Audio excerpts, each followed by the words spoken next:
壓力呢樣嘢好似一隻隱形怪獸，總係喺你最需要專心嘅時候突然出現。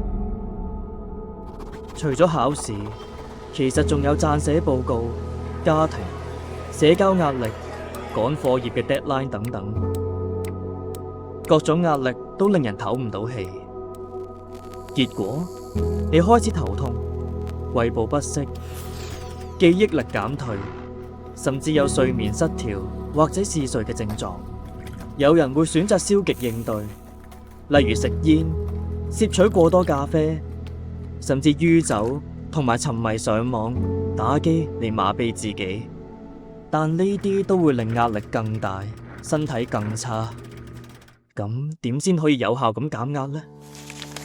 唔使擔心，以下有3個超實用嘅方法。方法1：身體健康，壓力自然少一半。運動係最天然嘅壓力釋放器，可以建立定期運動嘅習慣，例如跑步、瑜伽、跳舞等等。飲食健康，多食蔬菜水果，擁有營養良好嘅身心，避免暴飲暴食。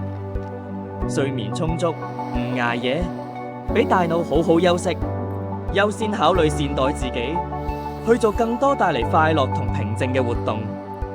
方法2：轉換心態，壓力變得冇咁重。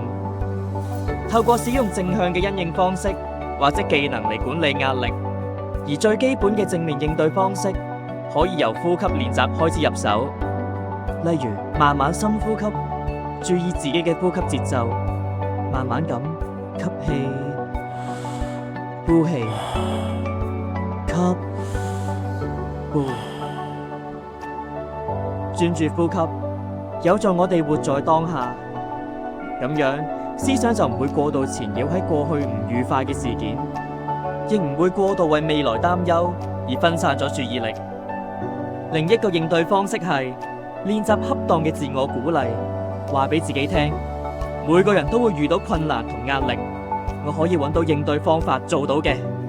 用積極肯定嘅說法去挑戰消極嘅諗法。另外，亦可以試下寫日記，將你擔憂或者憂慮寫喺紙上，專注喺你可以控制到嘅事。又或者可以練習一下富有關懷心嘅正念行走，專注當下，每一步都令自己更穩定。方法3：尋求支援，唔好獨自承受壓力，多啲同朋友、家人傾偈，亦可以同相熟老師分享自己嘅感受，有助釋放情緒。有需要嘅話，仲可以揾專業人士幫手，例如輔導老師、社工等，佢哋都會好樂意聆聽你嘅分享，陪你一齊面對困難。